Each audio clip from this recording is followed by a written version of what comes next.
Day 9. Day 9 of 12 days. Welcome, everyone. I'm Olivier Godemont. I lead the platform product at OpenAI. Today, I think, is the best day. I'm very biased. Today is all about developers and startups building on top of the OpenAI API. Zooming out, we've had an API for, 4 years? The scale is incredible. 2 million developers building from more than 200 countries. Pretty cool. And so, as a thank you gift, we have several new models and features to announce today to thank you for being a part of the community. So kind of a small dev day, I don't know, North Pole, Santa edition. So Michelle, take it away. Thanks. I'm Michelle Pokras, and I work on our post-training research team. Hi, I'm Brian John. I'm also on the post-training team at OpenAI. Awesome. Well, like Olivier said, we just cannot stop doing dev days. So here's another small one. Today, I'm super excited to tell you that we're launching O1 out of preview in the API. Since we announced OpenAI O1 preview in September, developers have been building super cool stuff on the API.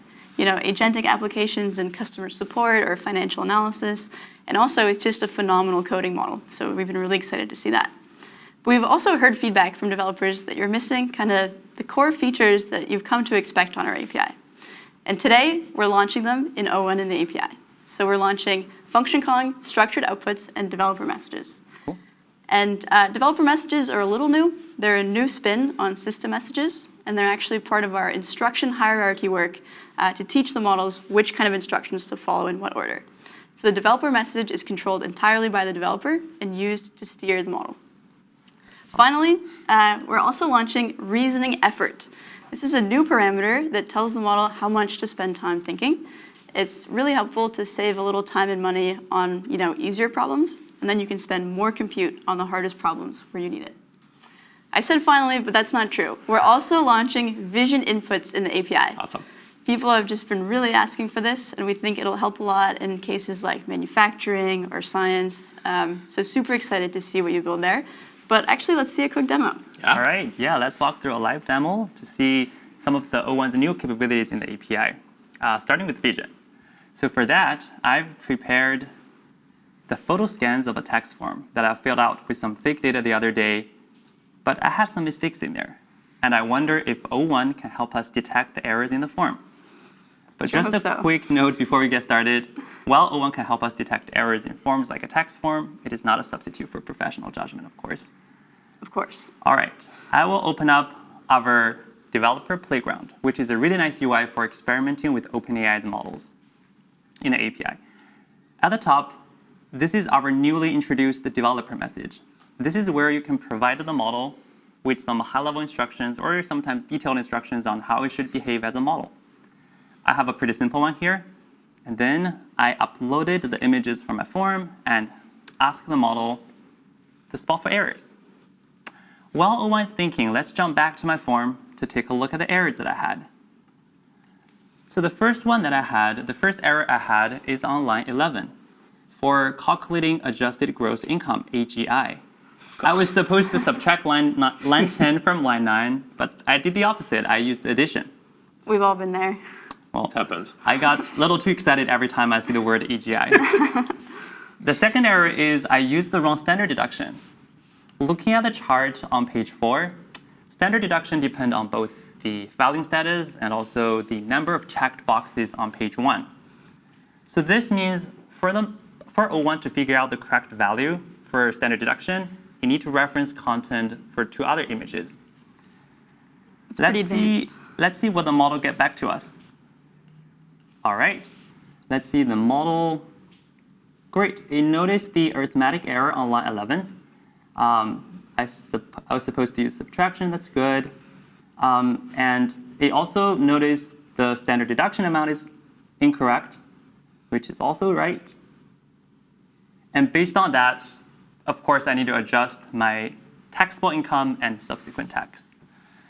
All right, after fixing those 2 errors in my form, I know my taxable income now arrives at $9,325.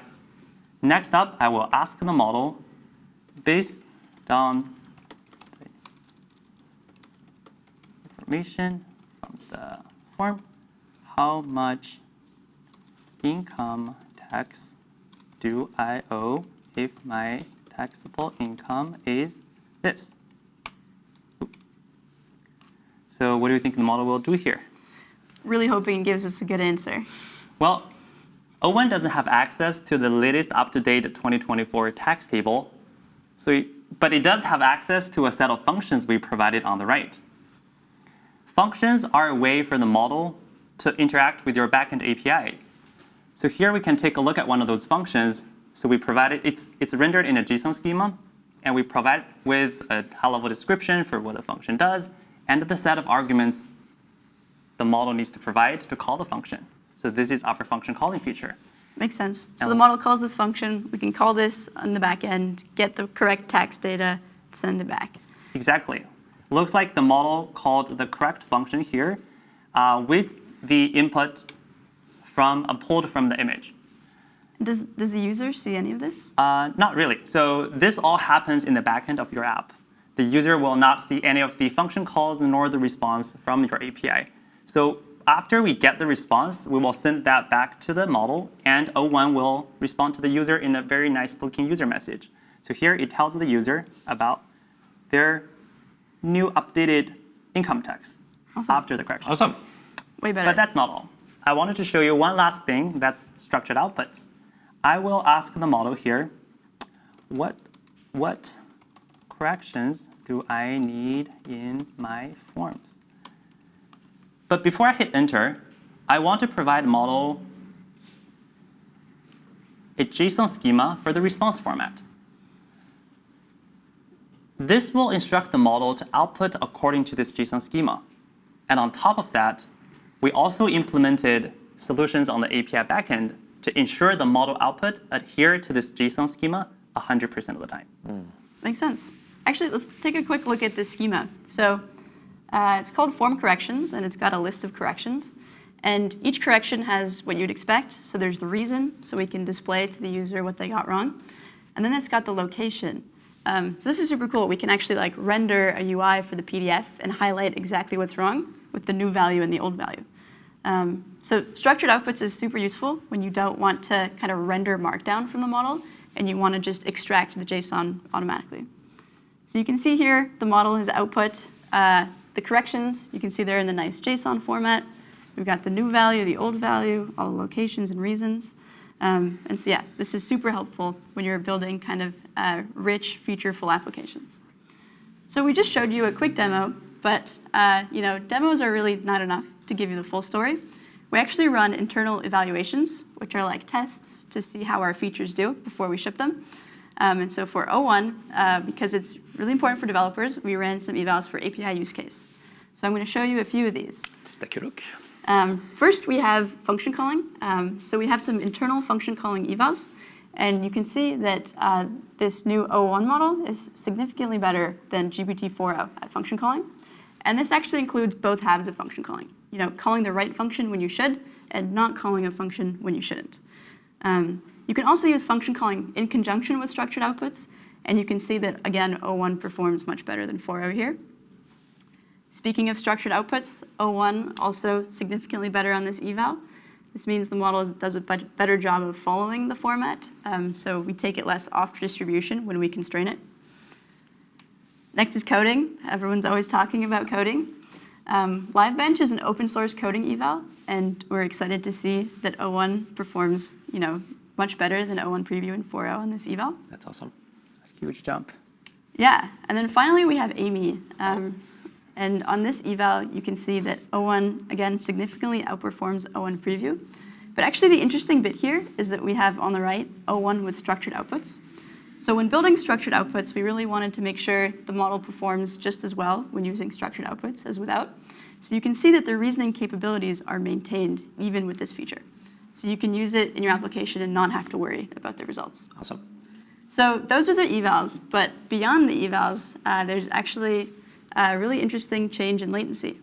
So O1 actually uses 60% fewer thinking tokens than O1 Preview, Nice. which means it's much faster and cheaper for your application. Finally, we've heard a ton of demand from you for O1 Pro in the API, and I'm sorry to say we don't have it now, but our elves are hard at work back at the lab, and it should be coming soon. We're working very hard on it. Yeah. Cool. Awesome. Thank you so much, Brian and Michelle. To recap, O1 in the API function calling, structured output, developer messages, image understanding. We'll start rolling out to tier 5 customers starting today. You will receive an email, and it will take us a few weeks to get to everyone. So O1 is not the only model that we shipped recently. We've had a lot of excitement on the real-time API. How do you have like natural human-level latency speech application? So Sean, give us an update. Hey, I'm Sean, and I'm here with... I'm Andrew. And I'm here to talk about the real-time API. So if you've never used the real-time API before, it lets you build real-time voice experiences with OpenAI.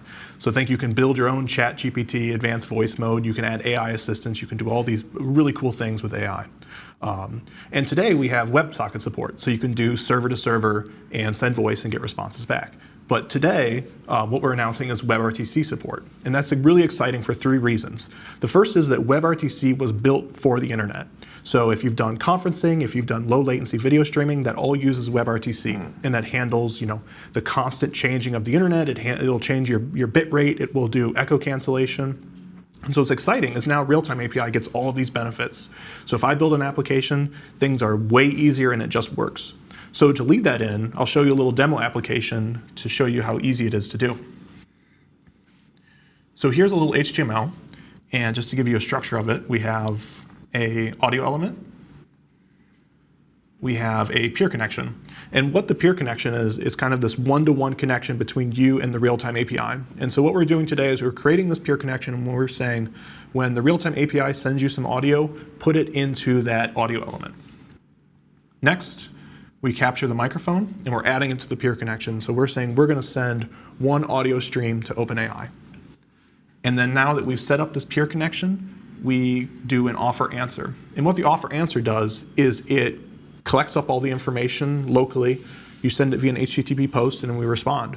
And WebRTC then goes and does everything for you. There's no handling of congestion control or capturing the audio or any of those other things you had to deal with before. That's awesome. So how does that compare to the previous WebSockets integration? So if you were doing WebSockets before, this code would probably be between like 200 and 250 lines of code. And you would have additional problems on top of that. You'd have to handle back pressure and all these things. Like it's one of those problems that you don't realize how frustrating it is until you finally go to production. I see. So let's actually run the code and see what it looks like. So here's the code, my audio element. I'll refresh the page. Hola, ¿cómo estás? ¿En qué puedo ayudarte hoy? How many days until Christmas? Christmas is on December 25th, and today is December 17th. That means there are 8 days left until Christmas. Nice. Always exciting when a demo works. Okay. So yeah, so that's all it took is that. So you just copy pasted the 12 lines, you execute the script, and that's it? Yep. And we'll put this code out, and so you can just go and grab that. The only thing that you would have to change is your API token. And so you can go and download this code and run it. I'm really excited to see what people build, as we make it way easier. Okay. So the next thing I want to talk about, I'm going to have to bring out a little friend. So I wasn't able to get an elf on the shelf this year, so I got a fawn on the lawn, a new official toy. So fawn on the lawn has a microcontroller in it. And to give you a sense of, here it is, before I plug it in, here's how big this microcontroller is. Absolutely tiny, like the size of a penny. So I've got the microcontroller in there, and I'm going to plug in, and we'll see what happens.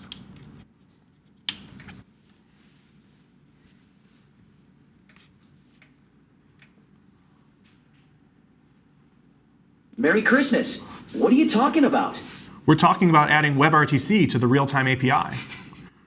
Oh, that sounds a bit too complicated for me. How about we talk about something more fun, like delivering presents? There's nothing quite like soaring through the sky to bring joy to everyone on Christmas Eve.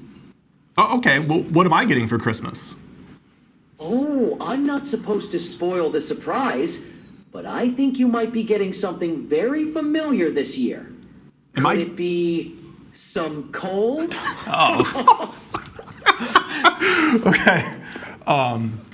Cool. So we saw using the real-time API in the reindeer. So, but that's just like a tip of the iceberg with all the use cases that you can build. So with something this size, you could put it on, a wearable device like glasses. You could put it into cameras and microphones around the house. So you can have like context-aware assistance. I am so excited for what people build because with this SDK, all you have to do is set your token and set some details about your Wi-Fi and it connects. Like these are microcontrollers that you can get off from like any major retailer. You plug it in USB and that's all. Like I really think that 30, 45 minutes, people can start doing building this up. There's no soldering, there's no hardware. We just have a speaker plugged into a headphone jack. That's super cool, super cool. And we have other updates to the real-time API. Number one, we heard your feedback on the cost. We are dropping the cost. So from now on, GPT-4o audio tokens will be 60% cheaper than before. And we are also shipping support for 4o mini in the API. And 4o mini audio tokens will be 10x cheaper than the current price. The second thing is that we're shipping support for a Python SDK for the real-time API to make it even easier to integrate.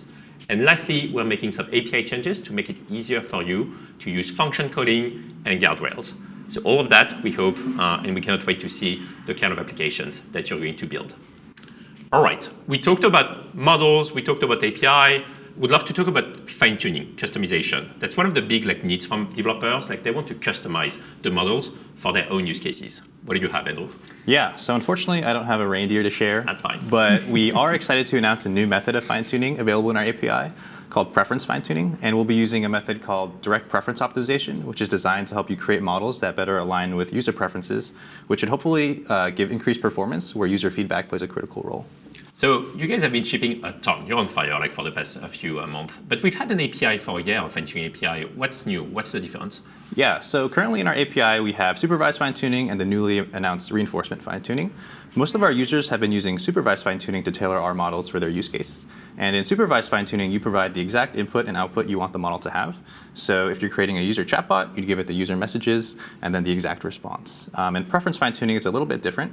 So instead of the exact input and output, you're going to be giving it a pair of responses where one is preferred over the other. And then our fine-tuning process will optimize it to learn the differences in those responses. And those differences could be things like response formatting, stylistic guidelines, or even abstract qualities like helpfulness or creativity. I see. So typical use cases would be what? Customer support, copywriting, creative writing? Yeah, exactly. So if you see our models maybe are a little bit too verbose, or they're giving irrelevant answers, this fine-tuning can help guide it toward more concise and relevant responses by emphasizing the preferred behavior and then de-emphasizing the unpreferred ones. Another really good use case might be content moderation. So for example, if you have a specific style or tone you want your organization to have, preference fine-tuning can help guide it toward that. But yeah, let me show you actually how easy it is to start fine-tuning in our API. So here I am on the platform UI, and I'm in the fine-tuning tab. So when I hit create fine-tune, now you can see that there's a new drop-down for method, and I'm just going to select direct preference optimization. Next, I'll select the base model. In this case, I'll select GPT-4o. And then finally, all I have to do is upload the training data. And like I mentioned before, the format's a little bit different, so I'll go through a quick example. In this example, we're asking an assistant what the weather is like in New York City and providing it 2 pairs of responses, like I mentioned. And maybe we're making a chatbot, so we want it to be a bit more conversational. So in the preferred response, it's a bit more verbose, and then also responds in Fahrenheit. And in the unpreferred response, it's much more concise and responds in Celsius. So I'm going to take these examples, put them in a JSON-L file, where each example is going to contain the input messages, the preferred output, and then also the non-preferred output. So I'll go ahead and upload the data now.